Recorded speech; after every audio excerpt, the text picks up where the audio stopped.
Hey friends, it's me Micah, and this is the Homestead Bandwagon. I'm in a trench right now. We're running some power lines and water lines throughout the homestead, and we did that with our trusty backhoe on the back of our tractor. Now I am a salesperson for a couple tractor brands, and of course a lot of people come in and they want a backhoe for their tractor, and you'd expect that I would always say, yeah, that's a great idea for you, let's get you one. But I don't.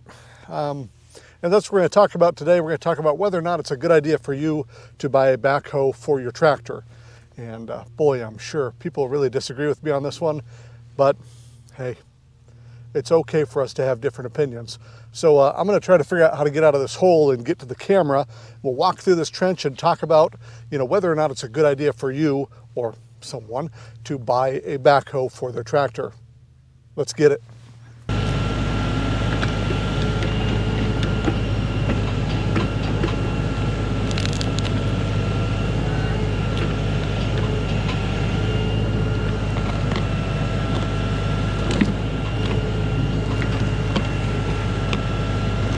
Well, I'll tell you, it sure is convenient to have a backhoe for your tractor. It seems like there's always something on the property to do that involves digging a hole. Maybe you gotta put in power and water lines like we're doing here. I'm supposed to be looking for rocks while I do this too. And, or maybe, I don't know, you gotta bury a horse or something. That happens. Anyways, that being said, a backhoe is not the best choice for everybody. The first thing I just have them consider is the price. A backhoe is not cheap. It might run you 7, 8, 9, 10 or more, 12 grand, I don't know, something like that. And, if you only got 1 or 2 projects to do with it, maybe you'd be better off just renting an excavator. You can rent a mighty big excavator for a weekend for a fraction of what it would cost to buy a backhoe for your tractor. And frankly, the excavator will do probably a better job faster than a tractor backhoe ever would. And that's because it's a machine that's built for that purpose. It's a butcher knife, whereas a tractor is more of a Swiss Army knife, so to speak.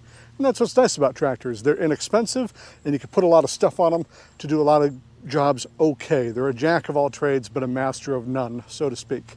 So just first of all, look at the math. If you don't have 5 or 6 really big projects to do, maybe it's not a good idea. Let's put that money into some different tools that you'll use more and think about renting an excavator. So that's the one thing to think about. Now, if the price is no object or the money doesn't matter, then the second thing to ask yourself is, how much time do you have? Because once again, we're talking about a machine that is a Swiss Army knife and not a butcher knife. So you can certainly use a Swiss Army knife to do the jobs that a butcher knife can do, but it'll take you a lot longer. And that's for a number of reasons. A tractor backhoe, let's say it has a 6-foot digging depth, okay, and an 8-foot reach. Well, it curves like this, right? So you might be able to reach 8 feet this way, but as soon as you curve, you're only able to reach, 4 or 5 feet out.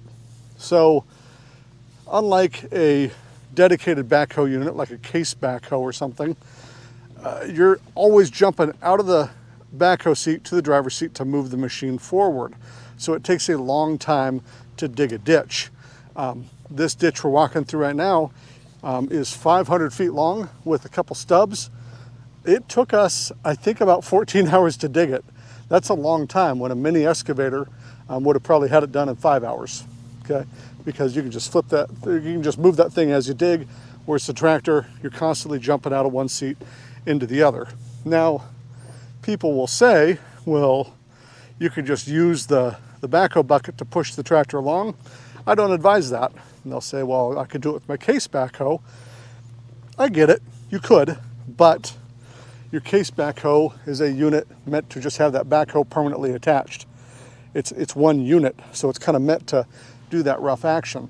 A compact tractor with a backhoe attachment, there's pins holding the thing on. There's little joints there. They're just not built the same. They're not construction equipment.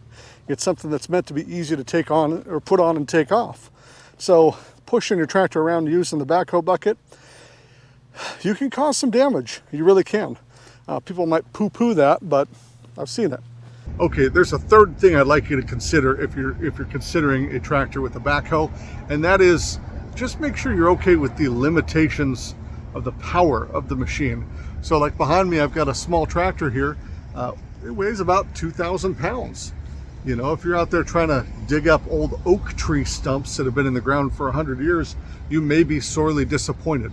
Again, maybe a purpose-built machine like an excavator or a giant, backhoe machine would be better. So just make sure. I mean, this guy will dig up stumps. It's just going to take more effort. It's going to be tougher. The thing doesn't weigh a lot, and it's a Swiss Army knife and not a butcher knife. Even going up to a tractor that weighs twice its size, like this one here, you're trying to pull up a cottonwood or an alder or some small scrub tree, you'll be surprised at how much hold they've got in the ground. They're covered in dirt. They're really difficult to pull out, and you're gonna have to be okay with that machine not just instantly ripping it from the earth. You know, God put the thing there. It's probably gonna fight back. So just make sure you're okay with the limitations of the machine. Okay, back to the trench. Backhoes do a good job. They're not as rough and tumble, as a dedicated excavator is, or a dedicated backhoe. Again, they're a attachment. So that's something to consider real quick. Appreciate you watching. Thanks for hanging out with me. All right, y'all have a good one. We'll see you.